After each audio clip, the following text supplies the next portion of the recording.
And we continue our rolling coverage underway at Nasrec. Let's take you live now to where my colleagues Mkhize Zwane and SABC News political reporter Natasha Piri are.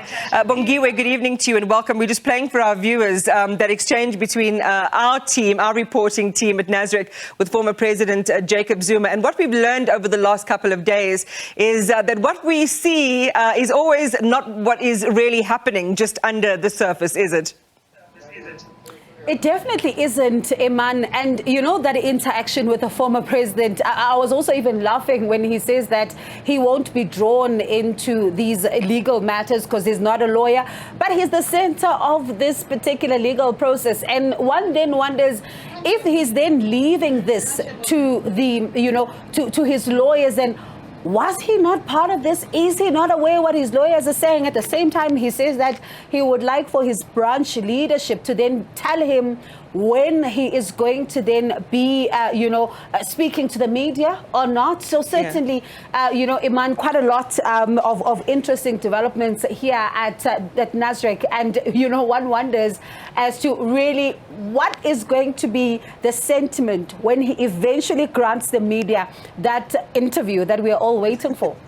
Well, Natasha, you've had your hands full as well. And I think what's so remarkable about our coverage is, you grab the people that you can as they're walking about. Some people don't even know they're about to be in an interview. And I love that intrepid nature and organic nature of the way we're doing our news. What are some of the sights and sounds you're witnessing just outside the hall where the future of the ANC essentially is being decided?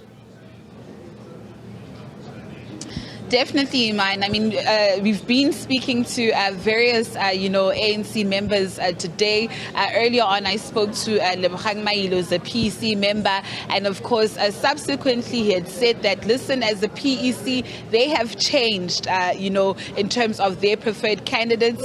Remember, Gauteng had actually endorsed ANC President Cyril Ramaphosa, and in terms of deputy, they had said that they are uncompromising on their position. There's this Paul Mashadile, and another position that they're not compromising on is that of the Deputy Secretary General, or the first Deputy Secretary General now, and that being Nomvula Mokonyane. But subsequently, Iman, things have changed within hours, of that whole nomination process.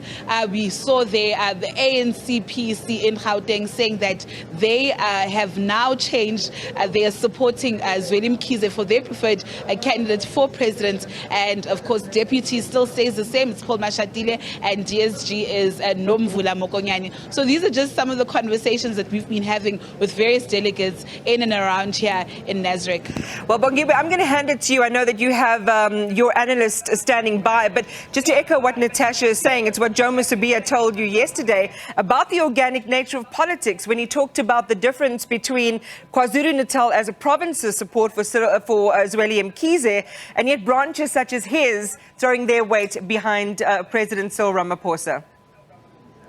And that same situation, Iman, again unfolding where Limpopo is concerned. The PEC saying one thing, the branches saying another. It's been this picture that we've seen here. And some analysts have said this is also because of the tug of war between the branches and some of their PECs, because the powers in this particular cycle seem to lie with the branches more. And the PECs then are trying to also come in there to say we are still in charge. So there's this tug of war that we've also been witnessing. But some of them, are speaking in one voice, seemingly, Iman, on the surface of it. But let's speak then to Mzwandile Mbeje, our political editor here at the SABC, and Dr. Levi Ndo, who join us here in studio, just to try and make sense of some of those very dynamics, Iman, in order to understand exactly what's happening. Gentlemen, thank you so much for your time this evening.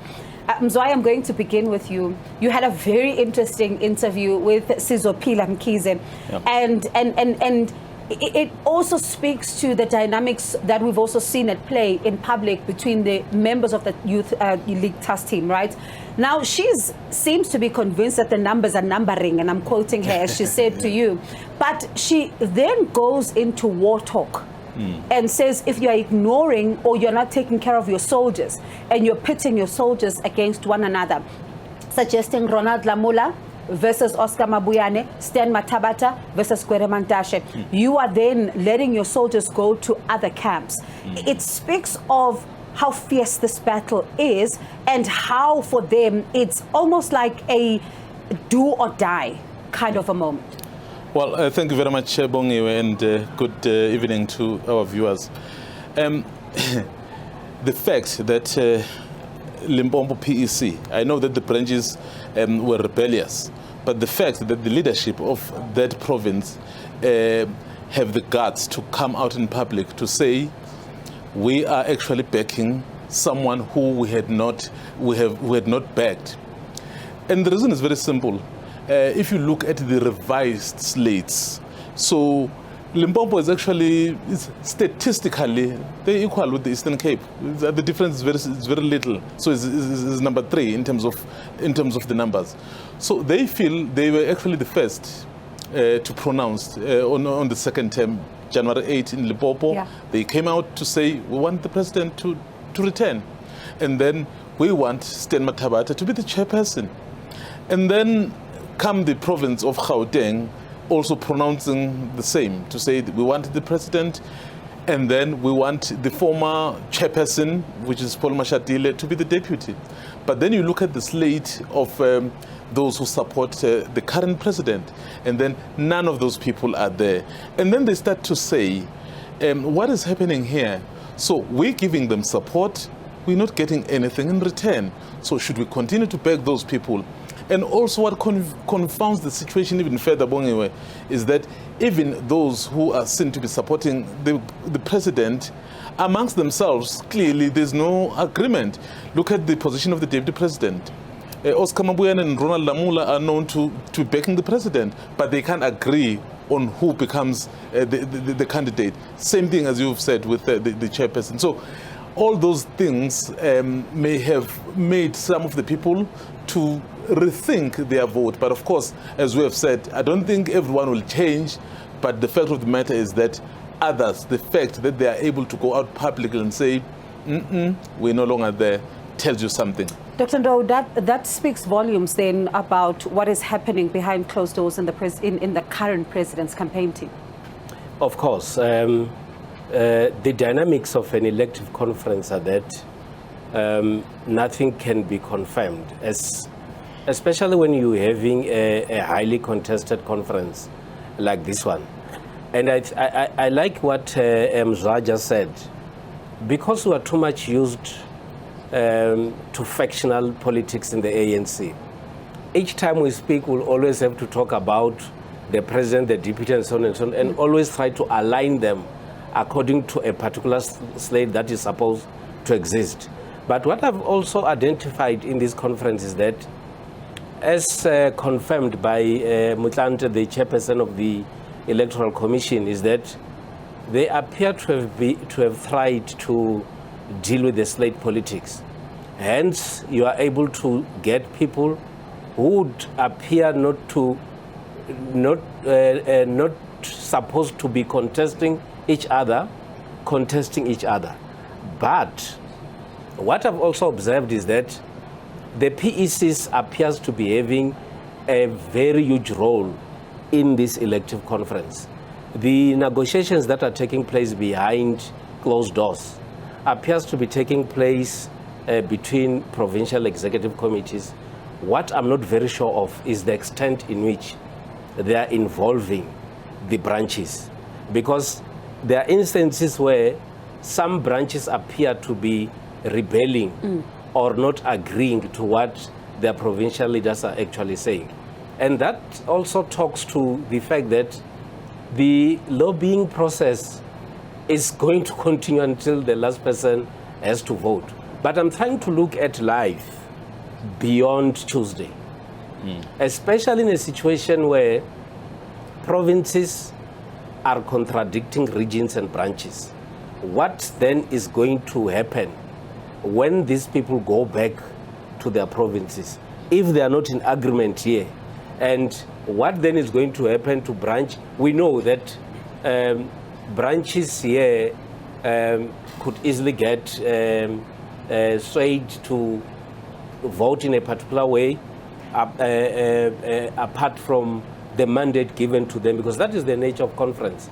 But it will be quite interesting what is going to happen at home. Describe for us then very briefly what happens, especially in these meetings, when you think of a KwaZulu-Natal province, for example, who some of the delegates themselves are saying, well, our PEC cannot tell us that this is what they've resolved because we are a complex province and you're supposed to be ruling us as such. At the same time, we saw those videos emerging from Limpopo, and you are also then seeing quite a number of provinces showing us that there may be some disunity. What does that picture for you then look like when they go to some of their meetings then? Well, I'm observing delegations from provinces that appears to be disintegrating. My expectation is that there are some of the provinces that a vote is not going to be guaranteed for certain individuals. And what we saw with the nomination process might actually change in this conference because the lobbying is quite tense and it's actually happening every minute as we speak. So it's a situation in which where you thought a particular individual got bigger numbers, they might come down, and where we thought this individual got less numbers, they might actually go up. So we don't know what exactly might happen at the end of the day. Mzwai, you were on the ground early hours of this morning, and I'm going to ask you this question because I'm sure it was going through a lot of people's minds. Yeah. Didi Mabuza, he's known as the cat. Some say more than 9 lives. It's 13, 14, 15, however many lives that you'd like to say. But when you watch him declining nomination, that moment for us, tell us, was it a moment that describes and signals an end of a political career? Or can we still see, as some are saying, that don't write him off just yet, given what happened in 2017? Well, the don't write him yet certainly doesn't mean currently. We may just be talking another 5 years. That's the don't write him off yet. But right now, in this leadership, it's done. He did not have sufficient nominations in the first place, so there was going to be no miracle. I think for him, it was actually very strategic for him to decline the nomination. I'm sure he didn't want a situation like that of Mamlindwe Sisulu, where you get nominated and then you've been campaigning throughout the country, and then you can't meet the threshold. So I think the deputy president looked at that and said, you know what, clearly this time around I'm not resonating, so maybe let me take a step back. Politically, he still has a life. We do not know. Remember, for me, forget about this conference, Bongiwe. I know that I'm too futuristic. But the fight, that's why the deputy presidency is an issue, is 2027. That's where the real fight will be. So the reason why they couldn't even agree, you've got 3 people in the deputy presidency, and then you ask yourself why? Because everyone must set themselves to be in pole position to take over in 2027. So yes, the deputy president may still go back and work the ground, but in this conference, no.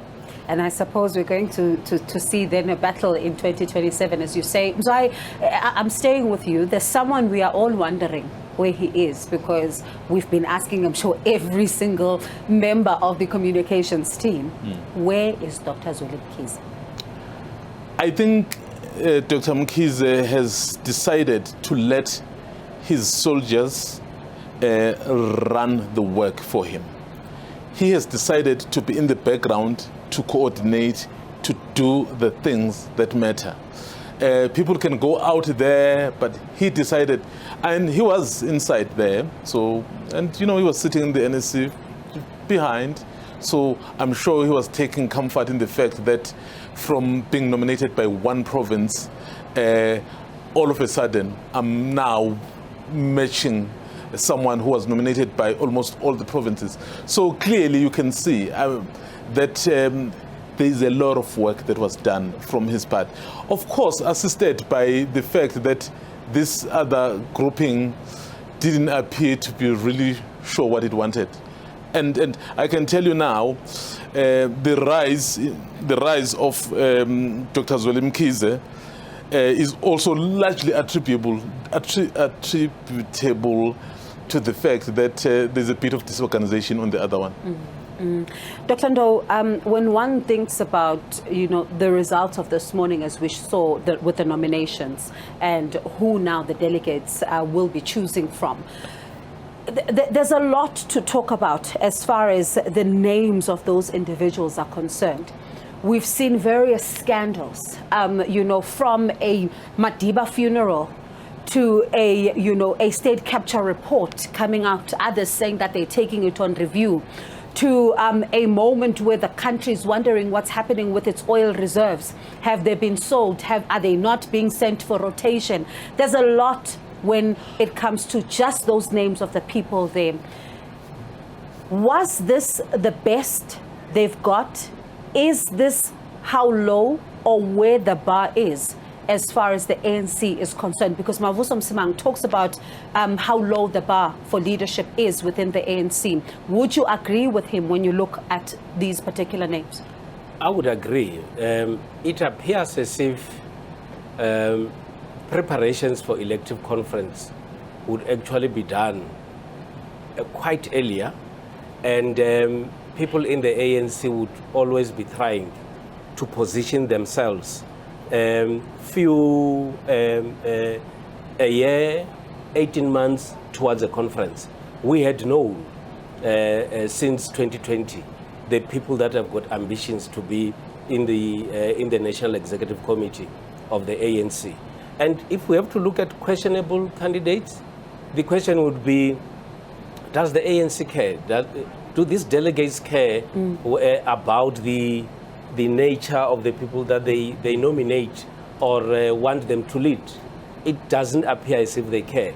And if you look also at the reports that will get post NEC meetings and provincial meetings, you hear very little about discussions within the ANC on matters of integrity, on matters of relating to the best strategies that the ANC as an organization should develop to fight against corruption. Discussions about how do we clean the image of the ANC in public. Those are not the discussions that are taking place. And the energy that members of the ANC have in the elective conference and campaigning against each other is the energy I would expect to see when they campaign for elections and they fight against corruption, ensuring that there is integrity.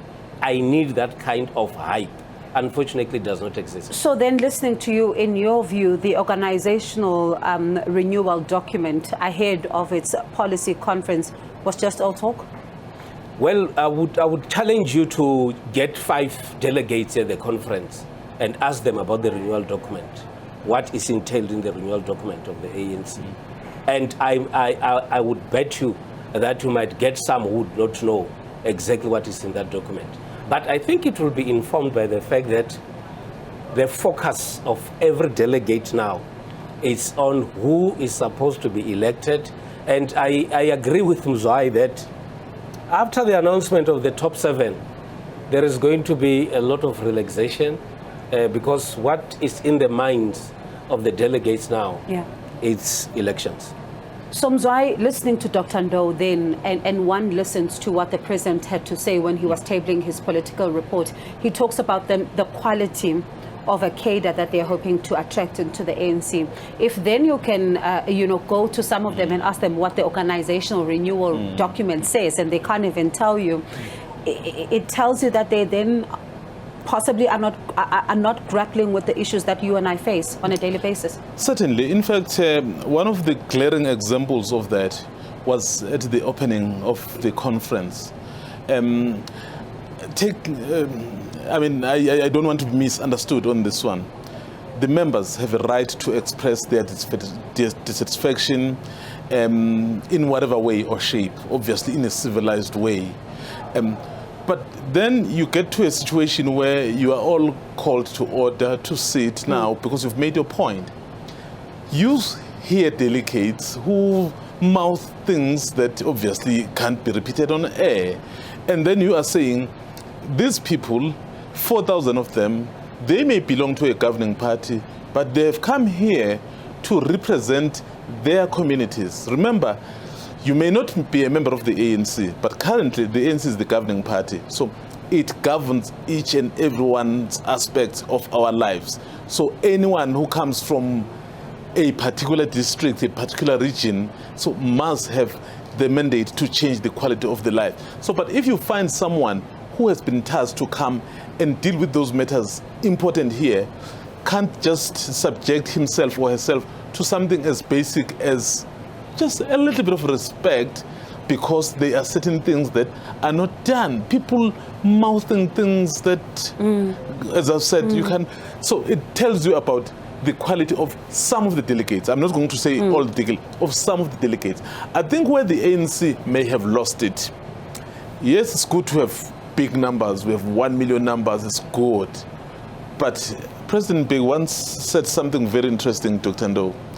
Better fewer, but better. Sometimes just focus on that which will make you great, other than just want you to be seen to be great whilst you are the opposite.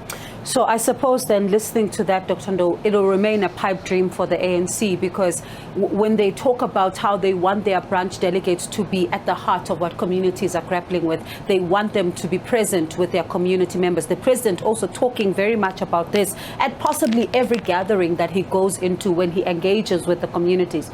It remains a pipe dream then, if you have some of the delegates who are of this caliber that Mzondile is talking about.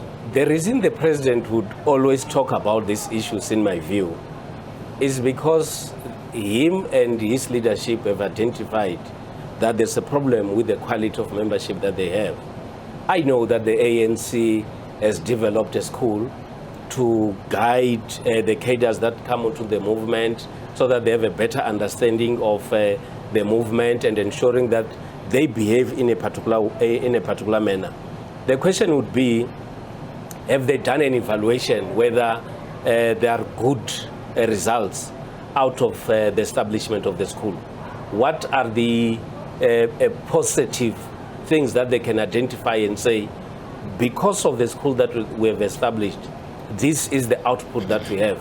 Unfortunately, they appear not to have made that assessment. Maybe David Masondo should actually explain to that, because I'm told he's the principal of the political that school. Yeah. But another aspect as well is that on a regular basis, you hear the ANC talking about membership, which is constantly revolving.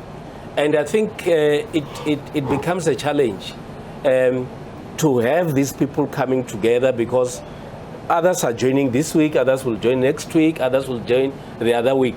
And I think it has a potential to affect negatively the curriculum in their political school, because of the numbers that they actually have. And I think that's an area that the ANC has to look at very seriously. And that's interesting. And as you know, Mzwai, we begin to wrap up. I'm sure the viewers are wondering tonight if they're in for another long installment, or do we know what's happening? How far is the voting?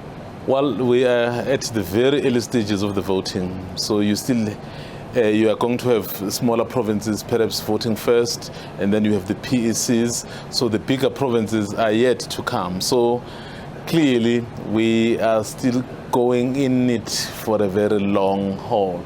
I don't know whether they will decide to adjourn because they had a very long night. But if they decide to stick it out, maybe, just maybe, around 3 or even 4 a.m.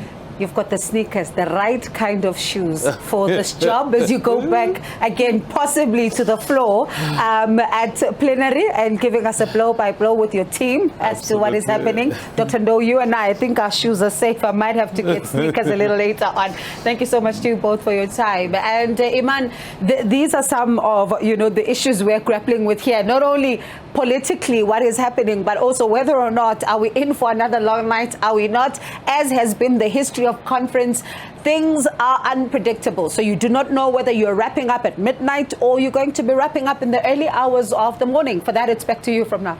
Got to keep things fluid, and at least you're getting your cardio and your steps in, Bongiwe and the team. They will cross back to them a little bit later on in the program.